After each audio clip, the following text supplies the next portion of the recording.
My name is Rashanda Payne, and I am the host of the Payne Full Truth Podcast. And we are going to have some hard conversations with some really great people.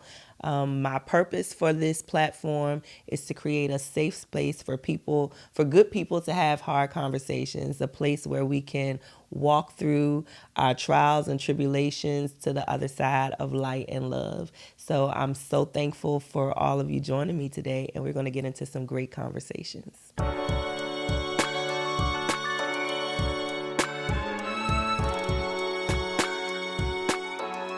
August 21st, 2017, 4:03 p.m. Journaling has changed my love for myself and just for life in general. And because my love has changed, my life has changed. I read Conversations with God, and there are only two emotions, love and fear. All other emotions stem from one or the other. Journaling has given me the freedom to be fearless because it has allowed me to acknowledge and address my fears and let them go. Anything that upsets me, causes me to cry or anger me or confuse me, I ask myself, what am I afraid of? Because fear lies at the root of every negative or uncomfortable emotion. Love really requires no explanation, and the more you see love happening in your life through your own eyes, the more love stories you create. The more you write, the more organic your writing becomes, and before you know it, you have a beautifully and sometimes painfully beautifully written documentary of your life. His story, or as I like to think of it and probably proclaim in the ghetto fashion, her story. I'm going to end here for now. Love and light later. Let's All go. right. All right. All right. So my first guest on my first episode of the Payne Full Truth Podcast. I'm so honored to be joined by DJ Lonnie B. What's up, yo? What's First off, it's a up? pleasure to be here for your first episode. That's Yeah. dope. Congratulations. Yeah. I'm really thankful. I'm so thankful. Like, I can't even put it into words. So thank you so much. No, it's an honor. Yep. So, the Payne Full Truth Podcast, good conversations, no, hard conversations with good people. And so I kind of want to just kind of get straight into it. Like, I feel like part of what I want to share is that we all go through something, or we're all dealing with something, usually at all times. Yeah, no You know what I question. mean? Yeah. And but we get through it. And so that's kind of what I want to share, just how we go through things and how we get through them, and just how we just have to keep living. So always going to start off with my painful truth in the moment. Yeah. And we kind of briefly touched on this already, but like you say, you woke up to the news of Takeoff, and like that kind of worked me up this morning. Like, I'm just really kind of over it. Yeah, it's super unfortunate, man. Like, I don't understand it. Every morning we wake up, it's something different, Right. So, yeah. Right. So, do you have anything like specific besides that you're dealing with right now, going through, kind of challenging? It's crazy. Someone had asked me the other day, like just randomly, how you doing? Just a random how you doing? And my answer to them was, I think I'm okay. You know what I'm saying? Because, so often as men, we move nonstop. We're protectors, we're providers. We try to make sure everybody else is good. But, in that moment, I thought to myself, am I really good? My cousin just passed. Had a lot of different other people close to me pass within the past year. And, I don't know if I've really dealt with it. You know what I'm saying? So again, like, just something as simple as that. Like, what I'm saying? Really just having taken a step back and really looking at myself and the situation and seeing, am I really okay? Yeah. You know what I'm saying? So, No, I agree with you 100% on that. I'm finding that just even with social media, it's just like overwhelming sometimes, just like the death, honestly, seeing it all the time, it's just becomes a bit overwhelming, almost kind of takes over your day. I'm actually being mindful of not going on social media in the mornings. Yeah. Or, at the top of my day. Let me settle down into this. I can't handle it. I need to get my day going. So, with that being said, Do you feel like you kind of like, is it just overwhelming right now? You feel like you just got a lot going on, or do you just feel like, just like you say, just things just keep happening and you just haven't had a time to process them? Yeah. No, first off, before even going there, like I'm truly blessed. The life that I'm living right absolutely. now, is truly blessed. So I'm definitely not complaining, but just paying attention to everything, you know what I'm saying? And just trying to make sure, like the other day, I think it was the day after I found out about my cousin, and I think a day prior, I just took a full day to just have a mental, I'm not going to do anything. I don't want to think about any music. I don't want to talk about any business. Right. I just want to lay there and just, and I felt like I needed that, you know what I'm saying? You do need that. Yeah. You do need that. Yeah. How often does your body tell you things when you feel like you need something? I know for me, a trigger for me when I know that something is not right, my skin starts acting crazy. Mm-hmm. My face, and so I'll be like, okay, what's going on? And even to the point where my daughter says she can notice when my face is just acting crazy. Yeah. Then she'll say to herself, oh, my mom must be going through something. So does your body tell you like when you need to chill?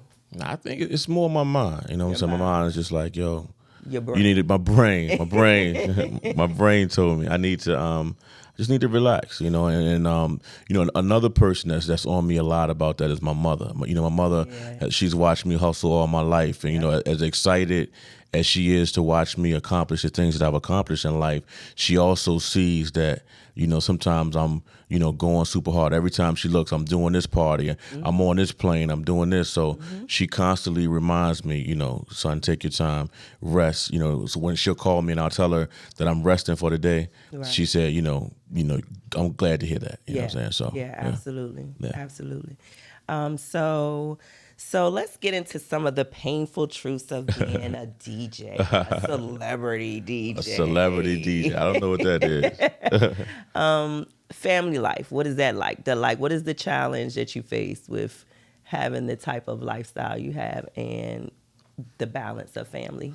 What's crazy is, I've been DJing now for 30 years. Right. Yeah. So before I had any kids, before my marriage and all of that, I was, definitely doing a DJ thing. And all I really knew was the hustle, trying to get to the next level, I quit my job in 97 when my daughter was 3 years old. So failing was not really an option. So I'm always thinking, how am I going to get that next dollar to come in? How am I going to take my brand to the next level? The good thing is I was able to accomplish a lot of those things. In hindsight, I look back and realize that because I was spending so much time in this arena, even though I did spend time with my family, I probably didn't spend as much time as I wish I did looking back because, 1 minute you have, daughters that are, 2, 3, 4 years old. Now they're in college. They're college graduates, so the good thing is being able to recognize that. So now when you put that with the fact that I am in a better position as far as life, I don't have to hustle as hard and I can spend, more time. So not only that, but also being able to spend that time with my wife, Absolutely. Because again, being in the DJ world, it's a fast-paced life, it's a fast-paced environment, and I always separated the two, like I'm going to work. But now in life, one of the greatest joys that I really experience in this part of my life is to have my wife there by my side, like to be at these events, to play that song, to watch the crowd go crazy and cut my eye at my wife. Yeah. And you know what I'm saying? So just having her a part of that, you know what I'm saying? Yeah. So, I think in due time, everything came to be in the space that I needed it to be in. Yeah. Yeah. Yeah, that's beautiful. Yeah. What about branding? Branding.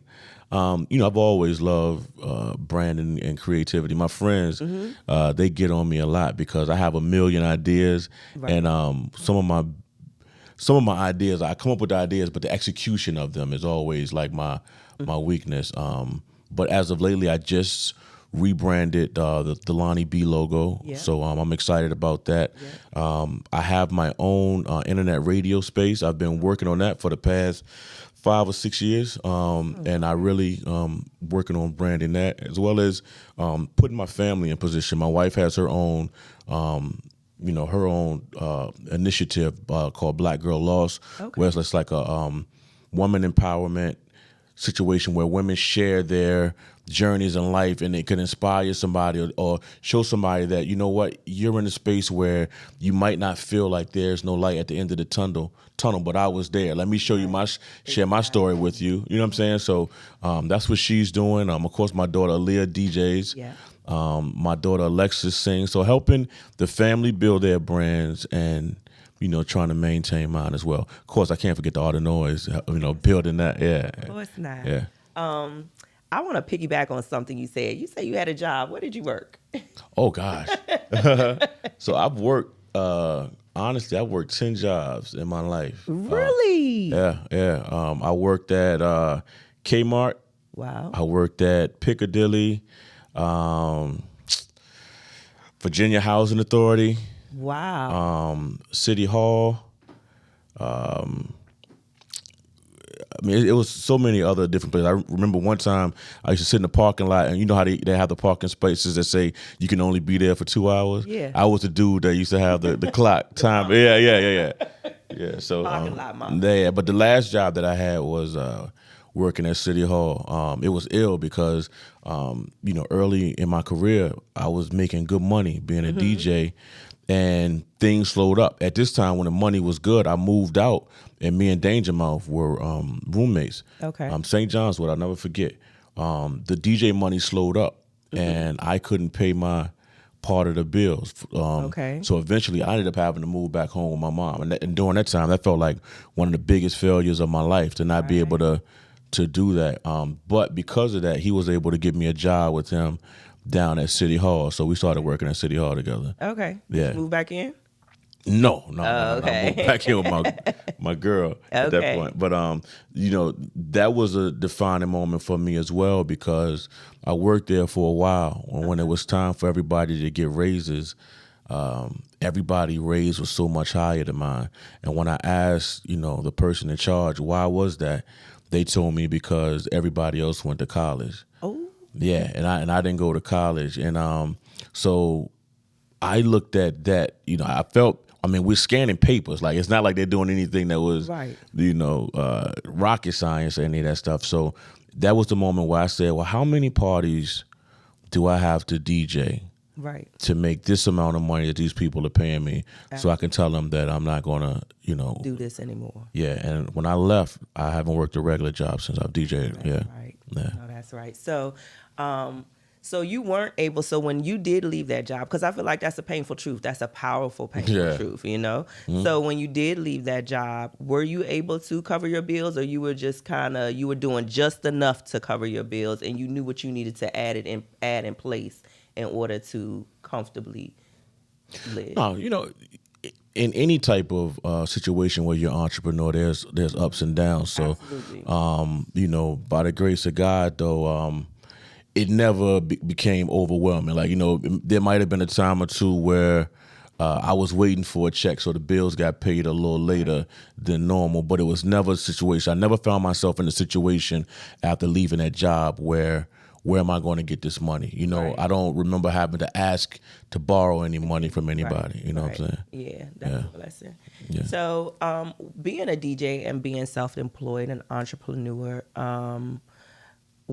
as far as the things that you get with an employer, how do you handle that? Is that hard for you? Like health insurance, retirement, those type of things. The good thing is having a wife with having a wife with health insurance and all that stuff to make sure that the family's good. So that has been a blessing for our entire family. It's crazy. Again, I've been DJing for a long time. So when you're young and you start to see fast legal money, at a certain rate, you get used to a certain lifestyle. And again, being young, we start to spend money crazy. again, like I said earlier, I've never gotten to a point where my DJ career had hit rock bottom. Right. But I can say my career went from making legal drug money to compared to a person that works at a good job at Capital One or something. So at that point, I said to myself, if I ever got in that other position again, I would save a lot more money. And that's kind of where I'm at. Like, I'm not in a rush to spend the bread, especially after the pandemic, So, unfortunately, as DJs, there is no real retirement, what I'm saying? So, right, exactly. Yeah, so now it's just a matter of, saving as much as we can and preparing for those rainy days, Yep. As a DJ, so when did that, and I'm asking these questions for other DJs, so at what point did that switch flip in your mind, like I need to start putting some money away? And if you had it to do over, would you have started from the beginning doing that?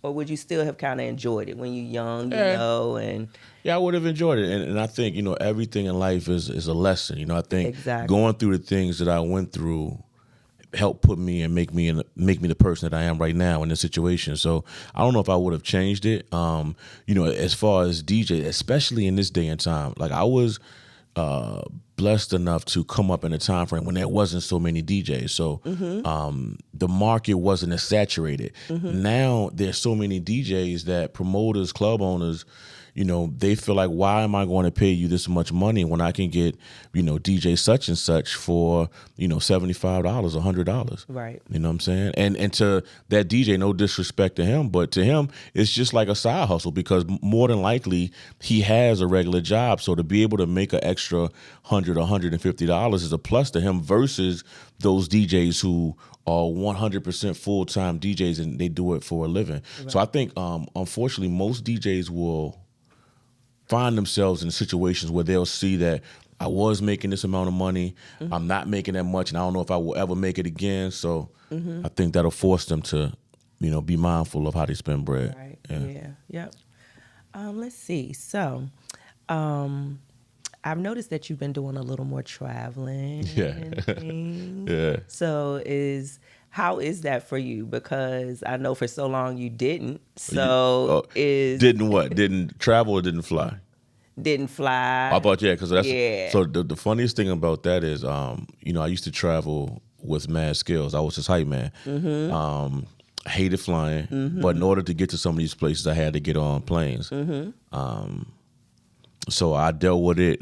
I'll never forget one time I was on a plane with him, and he was like, yo, you got to calm down. Like, just read something. I grabbed the magazine, and whatever the magazine was talking about, it reminded me of a crash or something. So I put the magazine down. He said, well, listen to music. So I put his album on. He had a song called It's Going Down, Baby. I don't want to listen to music. So, for the longest, I just had my anxiety was crazy when it came to flying. So much so that I think one of the last times I remember flying was to perform with Aaliyah. They wanted us to perform with her.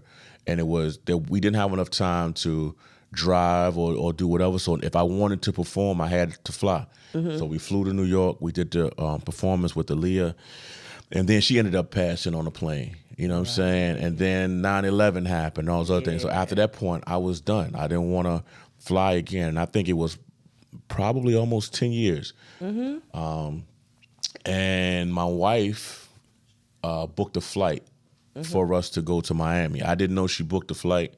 And then I was kind of frustrated, like, why would you do that? You know I don't fly. Right. But I didn't want her to waste her money, so I did it anyway. And that flight, we flew from here to Charlotte, from Charlotte to Miami, back from Miami to Charlotte, and back. 4 flights. Yeah.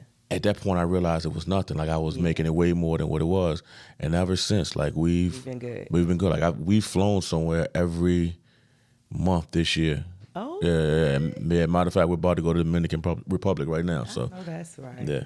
That's what's up. Yeah. Okay, so that's awesome. Yeah. So you got over that. Yeah. Now, I'm definitely over it. Because again, I realized that it's nothing that I can do. When it's my time, it's my time. You know what I'm saying? Yeah, and that's it. That's it. Yeah. That's it. I tell my children all the time, like, we are on the stage. This is not a dress rehearsal. No. So, you have to live your best life now. In this moment. Exactly. That's all we really have. That's all we can do. We're guaranteed. Yeah.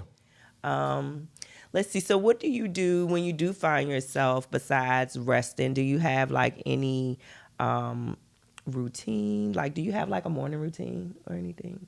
Or like a evening, anything that you do for yourself daily, like some type of daily self care? I wake up, get my son together for school. My wife and I take my son to the bus stop. Then usually we'll go to Starbucks. She got me drinking coffee. You know what I'm saying? So we'll What's go to your Starbucks. choice? What do you drink? Oh my God, Americano with oat milk, 2 pumps of caramel.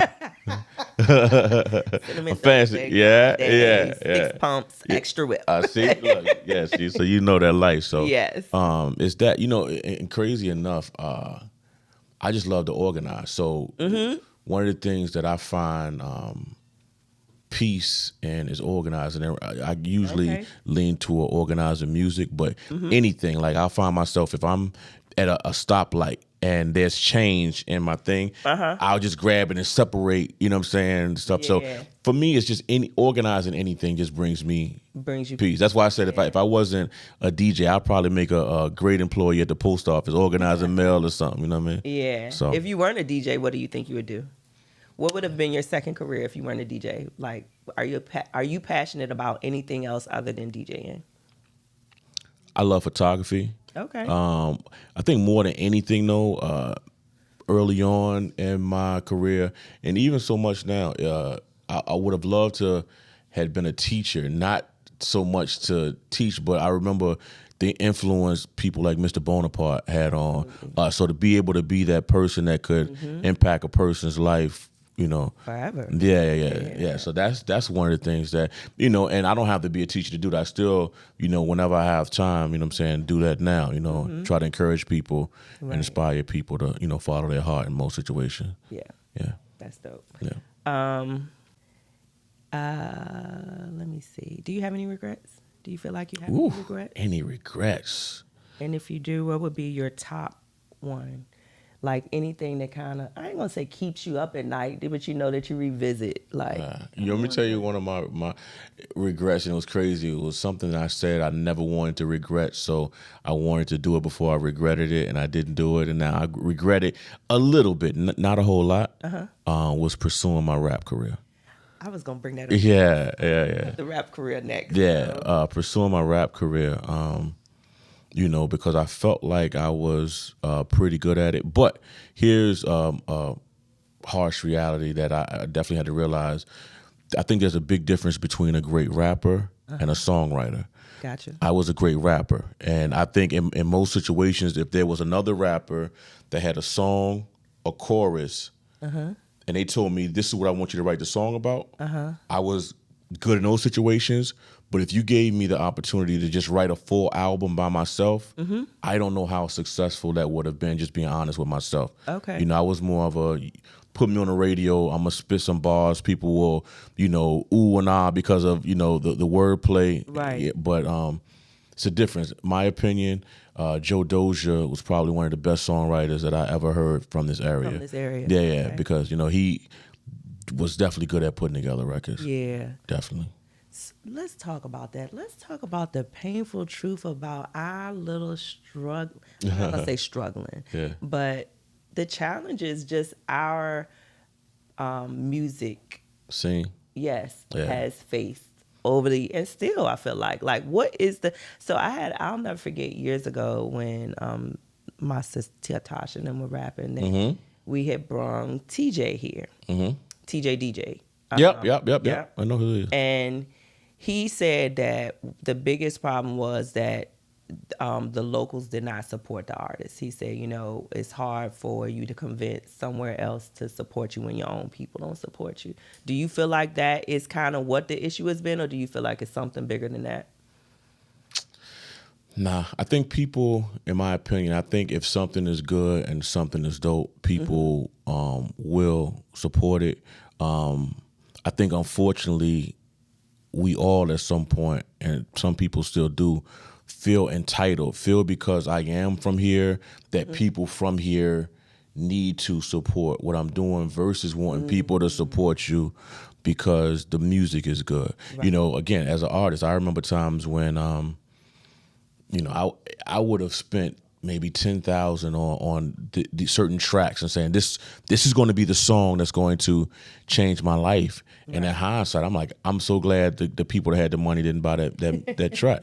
Right. You know, the other thing is, I think that a lot of artists, and you know, I'm not saying anything that I don't follow as far as my own journey.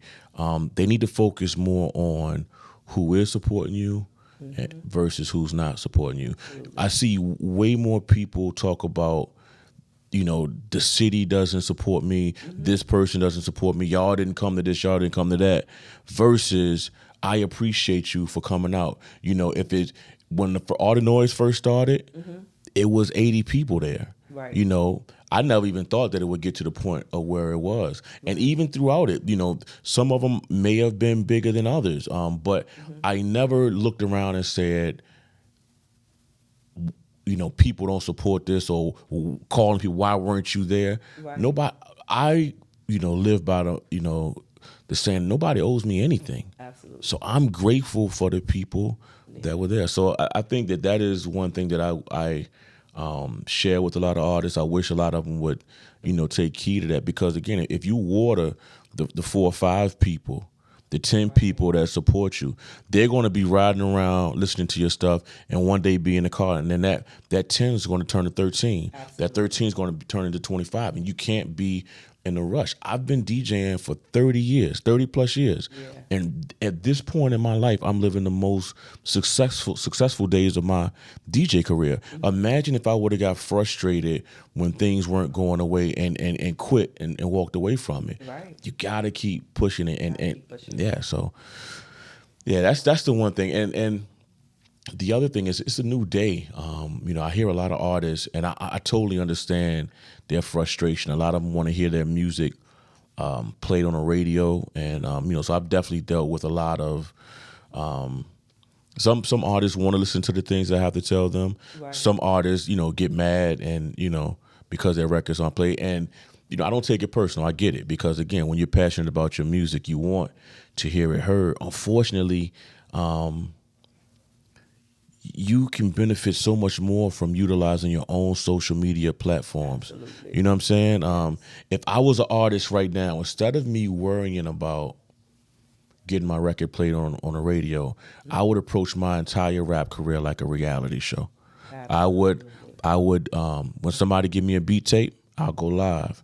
And I'll listen to the beats and tell people, help me pick a beat. Which one of y'all want me to do? You know, all right, so now I'm going to use this beat right here. So next time I go live, I'm playing the beat and I'm freestyling in my head. I'm coming up with lines, coming up with hooks. So by the time that record is finished, people feel like they were a part of it. Exactly. You know what I'm saying? So yes, real time. Yeah, you know what I'm saying? Yes. So and then as they watch it grow, it's like, damn, bro, I remember when we picked it. Ain't you glad you picked that one over that? Yes. They just feel a part of it. You know what I'm saying? And that's a solid foundation. You know what I'm saying? So the next time you do it, now more people want to be involved. You know, they want to be involved. Yeah. So it's small things, like you can't do that on the radio. Here's another thing about terrestrial radio, which is, you know, the Power 92s, the 106.5, the Beats, the Hot 97s. 15, 20 years ago, that's all we had. You know, you would pick up your phone and call and request, can you play T.I.? Can you play Jay-Z? Can you play Missy Elliott? In today's time, why would you call a radio station to request anything when you can pull up the video on your phone right now? Right. On top of that, why would you listen to a radio station play commercials when you can either go to Spotify, when you can go to all these different things? So, you know, I think that the approach, you know, it's a new day. You definitely need to find a new approach. Right. And the other thing I would tell them is, this game is definitely built off of relationships. It's built off of genuine relationships, not, you know, you feeling like you want a relationship because you need somebody. Prime example, you know, Big Get It. Big Get It used to always come to me and play music for me. And, you know, some of the records were okay, but I never really heard that one. And I would tell him, he never took it personal. He never, you know, he never got mad or got upset. We would, you know, still see each other and have conversations that wasn't music related.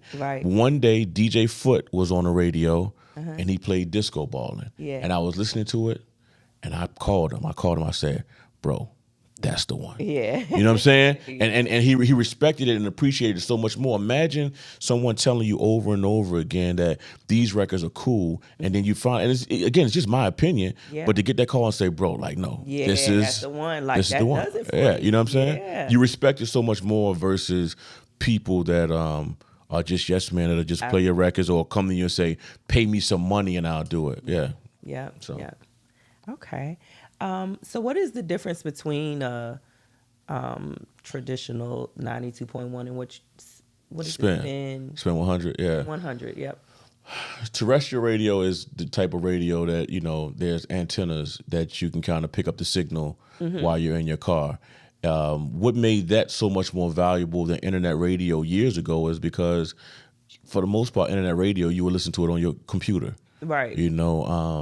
But in today's time, you can, with most cars having the Bluetooth capability, you can Bluetooth your phone to your car. And now my signal is just as strong as the other things. Okay. And with my own station, I can do what I feel like needs to be done. With terrestrial radio, there's a lot of rules and a lot of things that you have to follow. Okay. So I've always respected it, and I've learned so much from being in that arena. But I would love to take what I've learned there and combine that with what I've learned through trial and error, what I've learned on the streets, and pretty much create my own format. Okay. Yeah. Okay. So do you have a vision for your radio station right now, or are you just kind of building kind of organically, letting it do its thing? Building it organically. The vision for me is I just turned 48, and I don't feel like there is a format or a place for us. When I listen to Power, it's definitely geared a lot more toward with my daughter and my kids and I'm listening to. And there's nothing wrong with it. One thing you'll never find me, I'm definitely will never be one of those DJs that'll say, the music is trash or this, blah, blah, blah, because they said that about the music. We listen to it. It's just no longer the music for us. You know what I'm saying? Yep. We can find the bits and pieces that means something to us, but for the most part, it's not for us. But then when you turn to the older station, they're still playing a lot more older records. They're scared to touch rap. And I'm like, we are the rap generation. So even if you're just playing the LL Cool J's, the Heavy D's, the Ja Rules, I don't understand why it's not being done. Also, we're also the generation of, when we grew up, there were the radio singles like that they play on the radio, but we also loved album cuts, Absolutely. Yeah. So being a DJ, you're kind of on the front line and and remember those album cuts that people went crazy to. Everybody loved. Yeah. So in the regular radio world, they'll look at the charts and say, that's not a hit because it wasn't here, and they won't play that record. Yeah. But because I know it, I will play it on my format,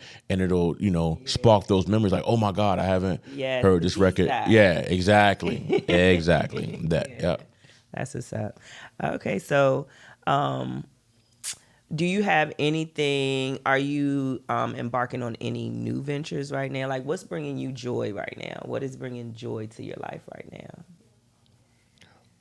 I think aside from just living, just where you're at, your space you're in, but is there anything that you're doing right now, just like, specifically for you to kind of bring you joy?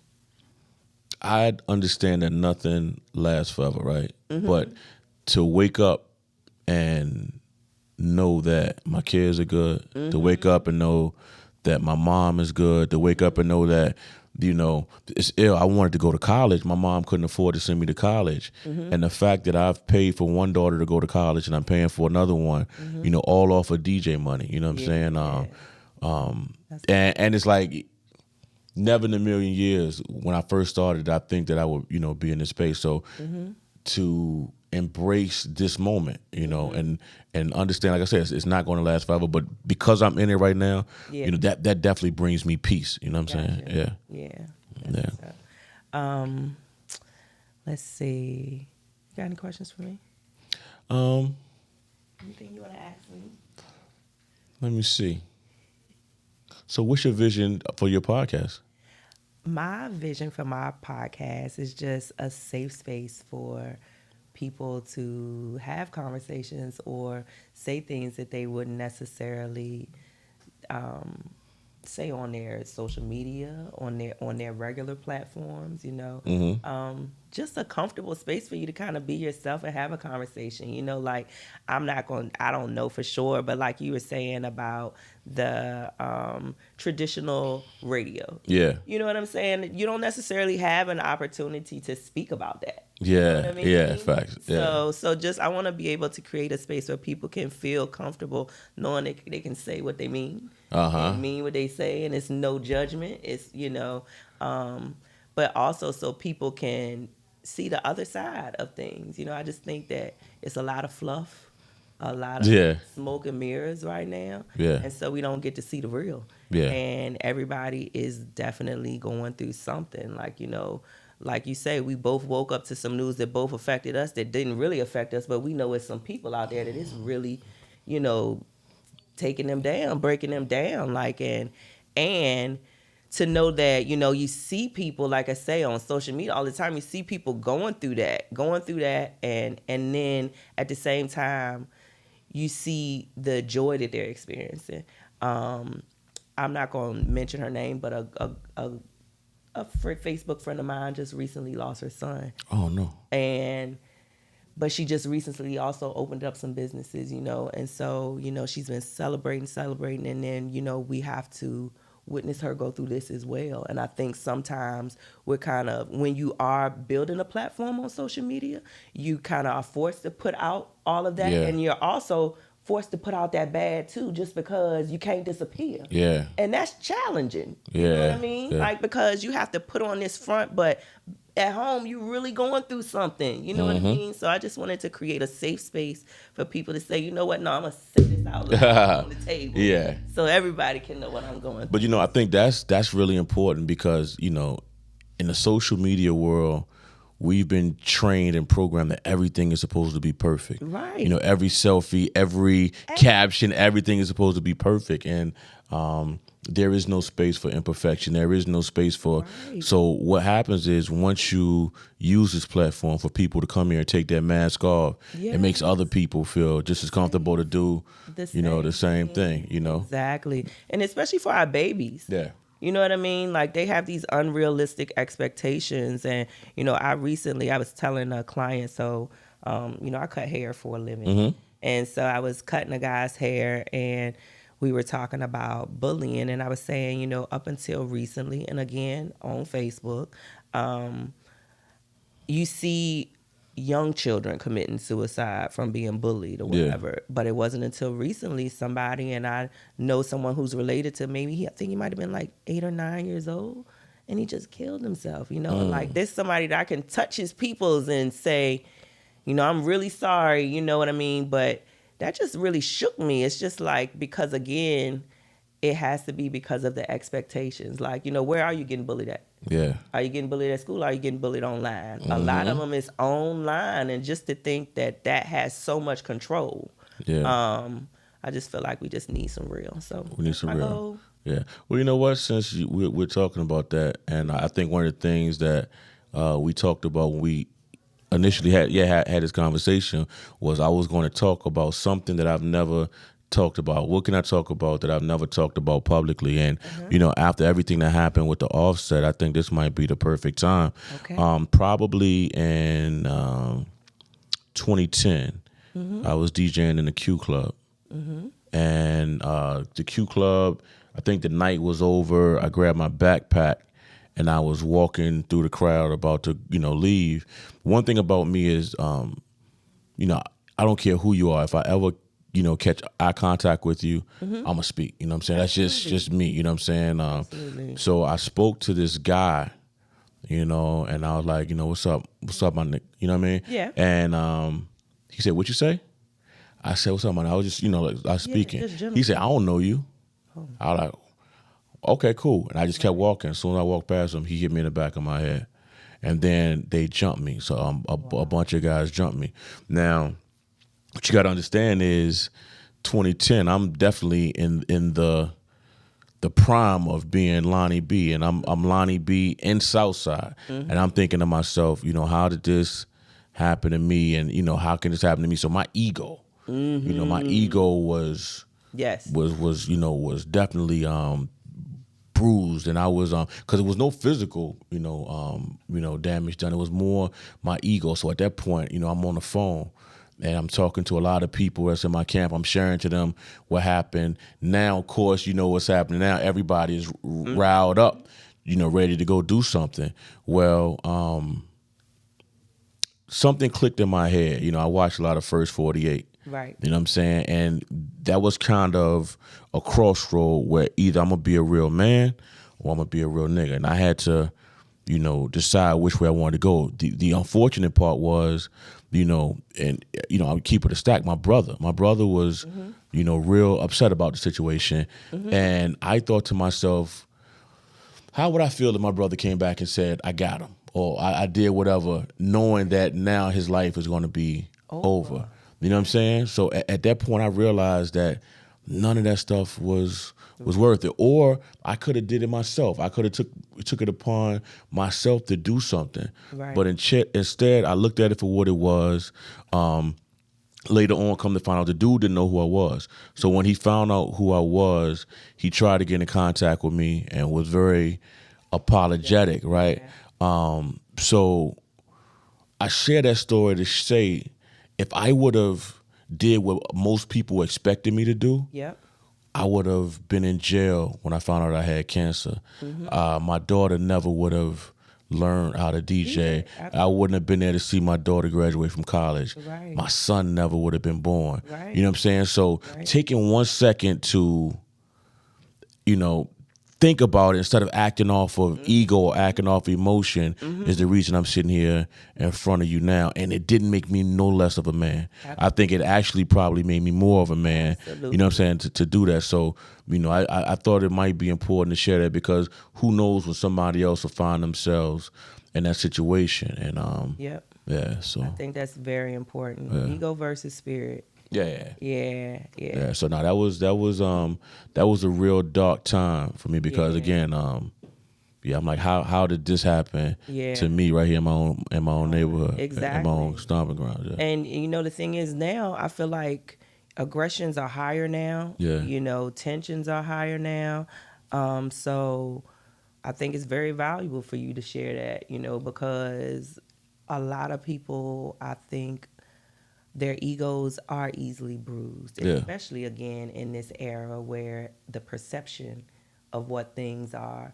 So I think it's very valuable that you share that. Yeah. I appreciate you sharing. No, it's all up. And then we also have to look at, a lot of this stuff, man, like you said, smoke and mirrors. It sounds like this is what's going to happen. Like, I'm going to go out like a G and they're going to put up a statue for me. Or I'm going to go out like a G and these people are going to, if something happened to me, they're going to retaliate. Yo, we see it happen every day. And I'm not wishing retaliation or anything, but nothing is happening. Like, nothing is happening at all. Nothing is happening. Yeah, so absolutely. People, jump out there, lose their lives for nothing, for people to shout you out on Instagram for 2 or 3 days. Now they on to the next thing. And on to the next. Yeah, absolutely. So I think all of our lives are worth more than that. That's why I try to stay out of confrontations, altercations. I try to have more conversations than arguments. Yeah. You know what I'm saying? Like, let's talk about it. You know what I'm saying? Yeah. Listen to me, I'm gonna listen to you. Yes,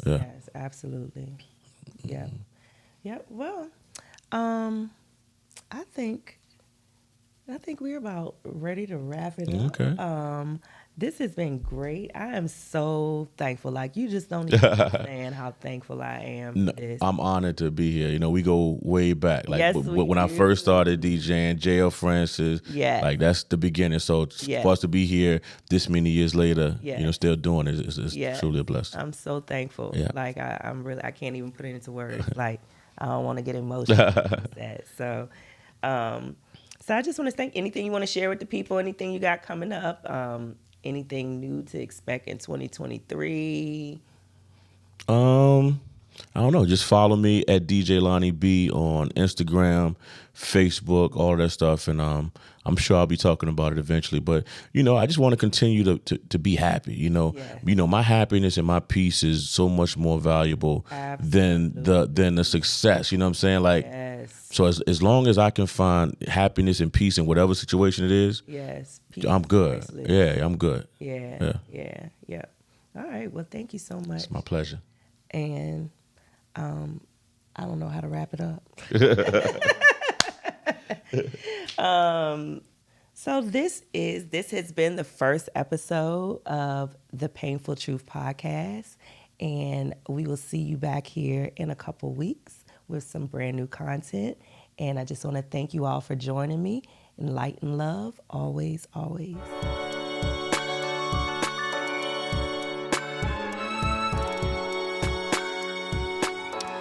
Would you all like to see exclusive content, behind the scenes content, some of my bloopers, all of the funny stuff, all the stuff I really don't want you to see? Then tune into my Patreon. The link is below.